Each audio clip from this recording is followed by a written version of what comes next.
Welcome back to another episode of Player Ratings. I'm Dee and I'm joined by Patrick here to discuss that 3-1 defeat over Liverpool, the individual performances. Patrick, let's not waste any time. You're disappointed. I'm disappointed for various different reasons, but we're mostly disappointed about the ref. But about the players, let's see what we actually think.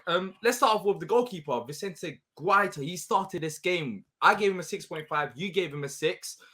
The only thing that I need to add for me is that his distribution was very good. I thought it was solid yesterday. Agree. And for the goals, I don't think any of the goals was his fault.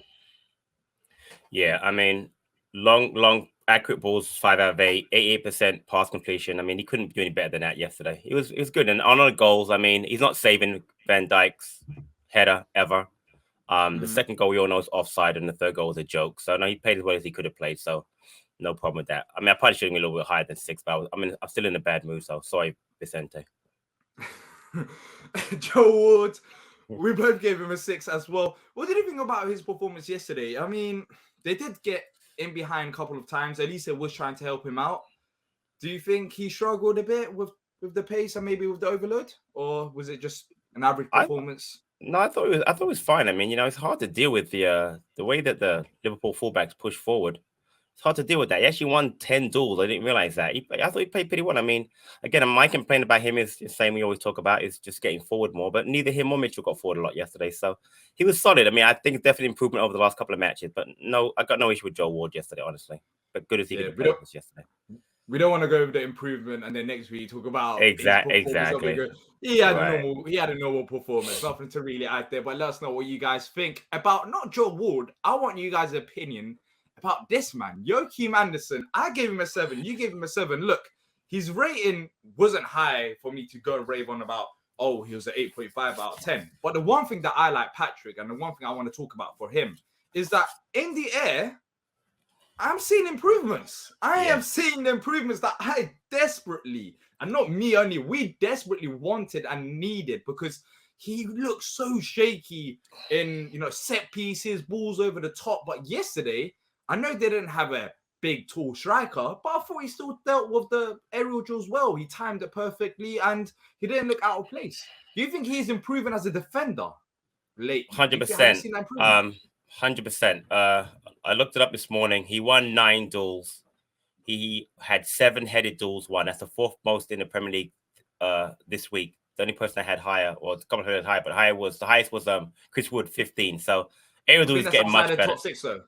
I think that's outside the top 6. Yeah, it's outside the top 6 clubs, but still very good. Either way, very good. Especially as a player that we've always said that doesn't win a lot of headed balls. I thought he played really well yesterday. He had 95 touches. He set up that chance for Elise we were down at 2-1. We were down. Had a shot that almost went in. Oh my goodness, that had gone in, it would have been ridiculous in the home style. That was so close. Yeah, exactly. That was a great ball to play for Elise when he said that lob attempt that Alisson, saved. I mean, I thought he played really well yesterday. It would have been a lot higher, honestly, than the 7. The only reason I can't give him a high because we conceded 3 goals, and if you're part of a team that give up 3 goals, you can't give a guy at 8. But he played really well yesterday. It's one of the best performances that he's had. He's come on leaps and bounds. I'm very impressed with Andersen yesterday. Again, Liverpool's a very tough attacking. I was going to say 3. It's really attacking 6, isn't it? Or even attacking 10 to go against. And he was solid yesterday. I mean, I got no complaints. He played really well yesterday. Really, really good performance by Andersen. Yeah, hopefully he just keeps up now. Hopefully exactly right. He's had some time to settle, and we've known about his abilities on the ball, but off the ball that he has been shaky at times, and people have said, maybe he's just good enough just for attack, and he's not a very good defender. But he's proven them that's wrong. He's proven them that's wrong over the last couple of games, and I believe that he's kind of turning the corner. And it's natural. It's taking him a bit of time, and it does take a player's time, and he has improved on that part. But for Mark Way, you didn't rate him as quietly high as Joachim Andersen. You gave him a 6.5.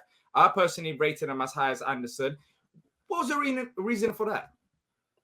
I just mentioned before, I thought Andersen was more involved in the game. But again, Mark GUEHI is just solid every single match. Again, I don't think I'd probably give him high. And it's unfair. Like I told you before we started, I go watch the games back and get a better feel for the game. But I only watched that game once. I'm never watching that game again.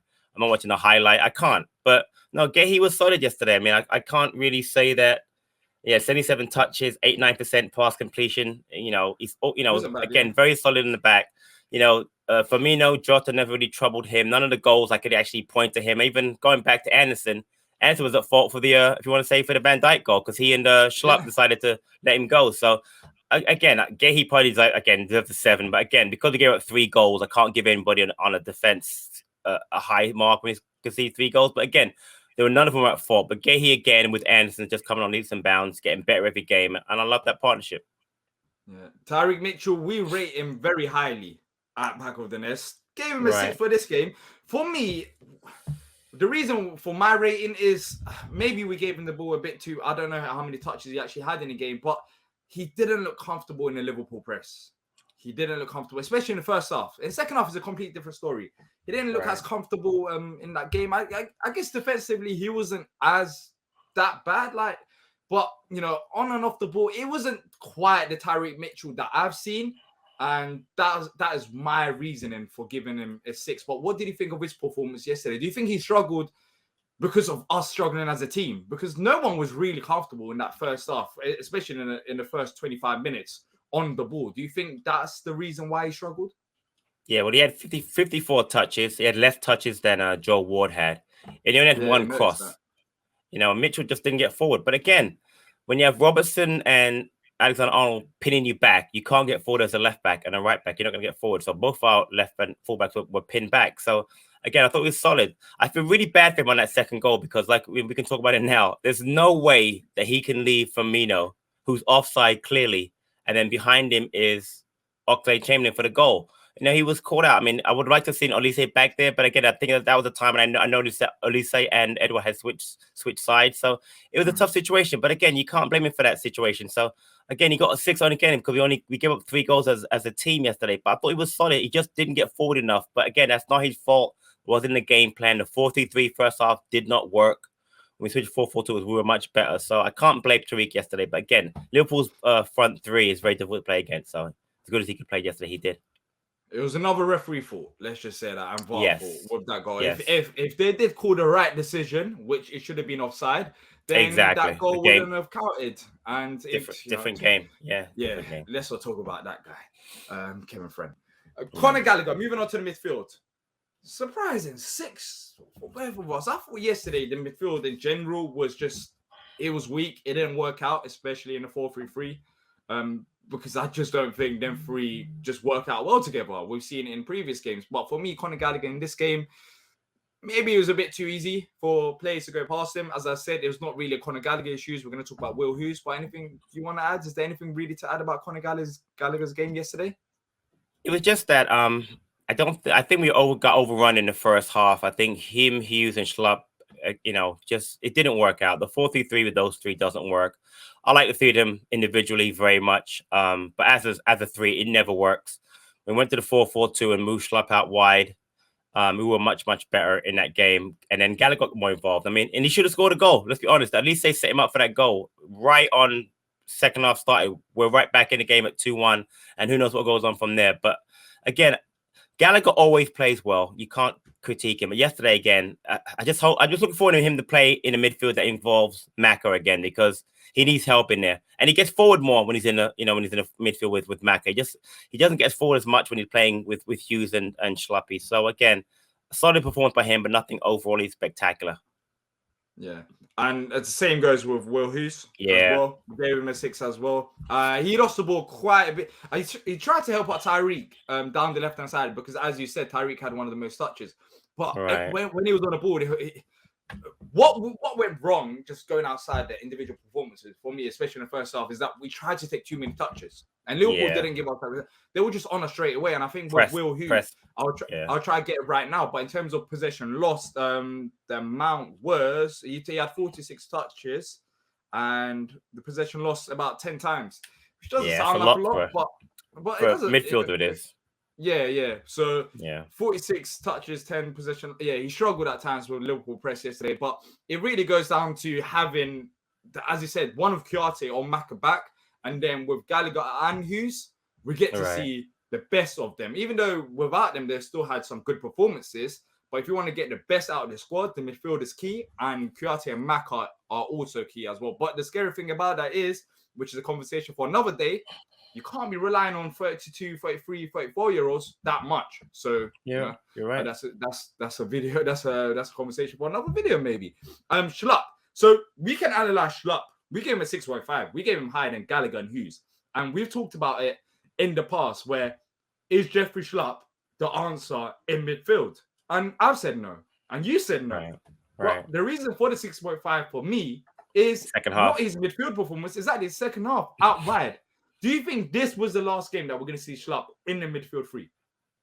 It has to be for me. I mean, looking at it from a date standpoint, we've got 2 weeks before Hartlepool, 2.5 weeks before we play Norwich. That gives enough time for Maka hopefully to come back. GUAITA should be back from AFCON at some point, or we might even bring in another midfielder. But just going to his performance yesterday, I'll say it again, SCHLUPP, I really do like him. I like him a lot as an impact sub. I like him a lot in a 4-4-2. In a 4-3-3, he gives us absolutely nothing. It's not his fault. He's not built to be that way. He's not that player. And also, defensively, I like him, but he just switches off way too much. On that first goal, I don't know what he's doing. I don't know if Anderson and him are actually communicating, but how do you let Van Dijk? And again, I'm not sure if they could have stopped it, but you got to at least challenge Van Dijk on a header. You have to challenge him. So, free header. Having said that, such an awful first half. As soon as we switch to 4-4-2, he sets up the goal, plays the ball into MATETA, gets it to EDOUARD, and we score. And he's just much better. He almost scored a goal himself. I think it was Eze set him up at 69th minute for a chance, and he almost scored, hit the side netting. Could have been 2-2.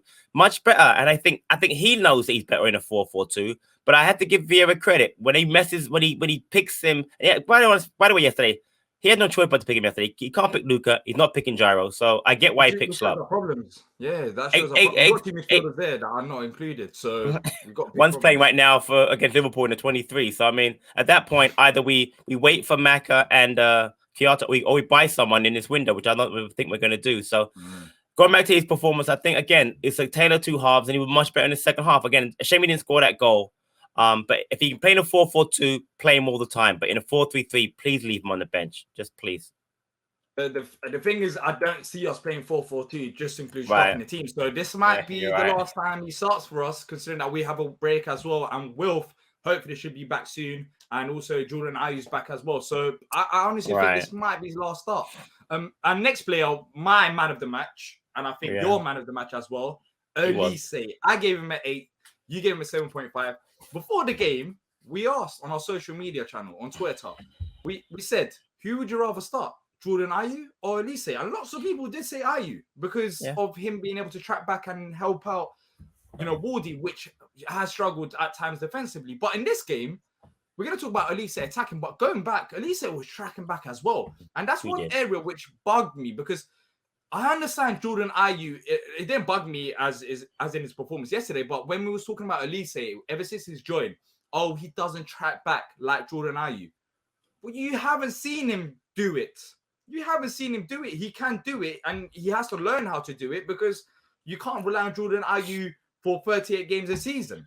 Jordan Ayew has been fantastic for us, but yesterday Olise tracked back, which I like, and it wasn't only yesterday's game. It's previous games as well. But going forward, he's the man. He is the man. Liverpool tries to send 2-3 players, but he created so many chances for us, and you can't drop him. You just simply can't. What a performance. Yeah, my thing, honestly, hasn't been the tracking back part. It's more been that he starts a lot of matches slowly, and I can go back, I can name every match. When he starts slowly. Yesterday, he didn't start slowly. I mean, he was involved from minute 1 to minute 90. And, he set up, that chance he had, the shot he had in the 30th minute, he could have beat Alisson saved. Before first minute, he set up a chance for MATETA, that MATETA went around the goalkeeper and hit the ball just wide, and it was a corner kick, and he set that chance for Gallagher. So he set up chance for other players. I mean, we really should have scored at least 2 of those chances. So he was all over the place. He played really well. He was our most dangerous player yesterday. Was in the game for a minute, like I said, from the beginning of the game, and played really well. I mean, it's just a shame that we lost that, we're losing that game, because he's starting to really shine. He really is. And again, I'm with you. He has to play every game now, because he's shown that he can play the two-way game, which is what Vieira is going to demand.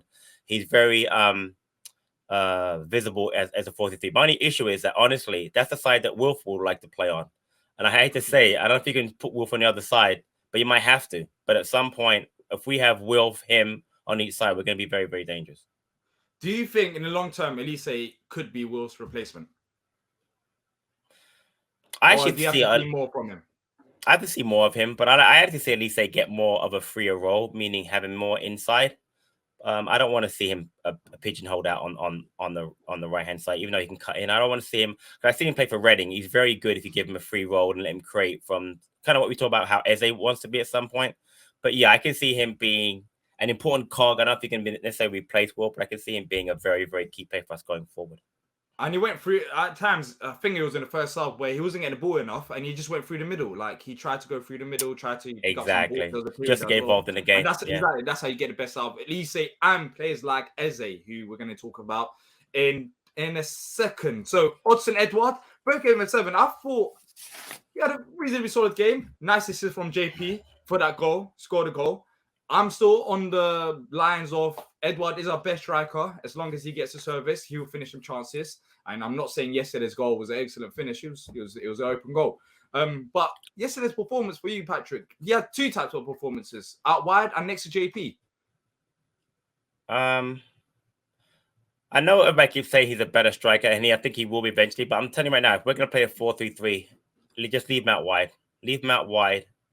Because to me, he gets more involved in the game there. When he's up top, unless you have Wilf and Olise out wide and they're getting balls into him, leave him out wide, because I think people keep saying he's a better striker, and I get what you're saying, but he scored most of his goals for me from playing out wide. I mean, the goal against Norwich was a penalty kick, obviously, but then yesterday he's playing out wide again. But I mean, listen, I guess actually he was like in the 4-4-2 with MATETA. But again, yes, he's our best striker. The numbers say that with 7 goals now, 3 assists. But I still prefer to see him. I prefer to see him playing out wide. But again, once he starts firing, he's going to be very dangerous. I just hope he puts away, a lot more chances, and gets more chances. But played well. I think he's at least 15 goals a season type of striker. Oh yeah, definitely. I think so. Yeah. I agree. Look at this season and the goals that he scored. And you look at overall, imagine him playing through the middle more often and getting the chances. It's a getting the chances is the key. Yeah, right. Exactly. He hasn't really had the chances, but this season. But when he does get the chances, he just finishes them off. That's what he's shown this season. But I thought he helped up JP a lot. And you look at JP's rating, we both gave him a 7. I thought, you know what? I have a theory now. JP can be a solid striker for us, but you need someone else next to him, because I don't think he's as good in the air as Benteke. In the first half, we were trying to play out from the back, and then when it didn't work out from the back, you would try to boot it up to Edouard and JP. It still wasn't working. But what Vieira done was he told Edouard to go next to JP, and both of them connected well together. And you saw it with the assist as well. So my theory is JP can play up front for us, but he can't play in a 4-3-3, especially if teams are pressing us as they are, because he's just not that type of player. For me personally, but he had a very good game yesterday, especially after Edouard went next to him, and we saw the best out of JP. But what do you think of that? Do you think JP, what do you think about his performance and also his role in this team in the 4-3-3 system? He's a different kind of striker to Benteke and Edouard, and I like that, because you don't want to have 3 players that play exactly the same, because then you can't change it up. So you make a very good point. Watching him yesterday, he was a little bit isolated. What I like about him, though, he's very good with his feet, much better than I thought. I mean, much better than I thought. The more I see him, the more I like of him. He's got a work rate about him. I thought beginning when he played a couple of matches ago, he looked tired. He looks much fitter now. Again, the chance that he had when he went around Alisson was such a good chance. If he puts that away, it's a different match yesterday. He is better in a 4-4-2. That's why I prefer him either to not start or only start when we play with the 2 strikers. But the truth is, not a lot of teams play with a 4-4-2 anymore. So I like the fact that we'll play 4-3-3, whatever you want to call it, 4-2-3-1, whatever it is, and then make the adjustment if it's not working, which is why JP, again, has thrived in situations like that. We changed it again against Millwall. That's why he scored that goal. I think he's got a future with us for sure. And I think that yesterday played really well. And I think that you're right. He's definitely more effective in a 4-4-2, which is why yesterday I played with Teke in mid and then brought JP on later on. But again, he did a great job on setting up the goal for Edouard, and I'm really liking what I see from him lately a lot. And let us know what you guys think as well. JP, is there forward for you in a 4-3-3, or do you think he works better with another striker next to him? Eberici Eze, let's move on to the subs. He came on. We both gave him a 6. He was moving across the place, but I didn't really notice anything like, oh, wow, from him. But, you know, I thought it was a solid sub appearance. We was trying to push on for the game until Kevin Friend said, no, you can't. But, yeah, what do you think about him coming off the bench and where he was actually playing off the bench as well? Yeah, I like the free roll. That's when he were in the 4-4-2. He's playing behind Mateta. I liked it. He set up a chance for, again, at 2-1, set up a chance for Schlupp that Schlupp missed. He had 13 touches, which is not a lot, but he was effective. Again, he's getting back into the flow. Again, people like him and Elise need to have freedom, which is what he had yesterday. Yeah. I think the more you play Eze, the better he'll be. And again, I think it's better than having him stuck out wide right, have him in a position where he's able to get more involved. So very short appearance, you know, not a lot, 22 minutes only, but I thought he's coming on. Again, I'm looking for better things going forward for Eze. Yeah. And then Benteke, I don't think he done much. You gave him a 5.5. I gave him a 5. In terms of stats, he was on for 30 minutes. He had 1 accurate pass out of 2. So he attempted 2 passes. Aerial duels 1. He didn't win any. He only went for 1. He had a relatively quiet appearance coming off the bench. Maybe because it wasn't on for too long. But that was Benteke for both of us. And Jordan Ayew, he came back. He didn't want no time off. Came on as a sub in this game whilst we're trying to push on for the game. Gave him a 5 again and 5.5. Nothing with Jordan Ayew for me. Both of them, they just came on, but there wasn't any real impact. Yeah, I probably gave them both a 5 again. I didn't watch the game back, but the truth of the matter is, when they came on, we were down 2-1. We were pushing for the game, and then the penalty happens, and the game is killed off by Kevin Friend. So the truth of the matter, neither of them had a chance to have an impact. Because once we were down 3-1, the game's over. So I feel badly for both of them. Again, they didn't have an impact. They could have had one had the game been different. But again, once Kevin Friend got his stupid decision wrong, the game was over. So 5 is fair for both of them. Just a 5, honestly. Yeah.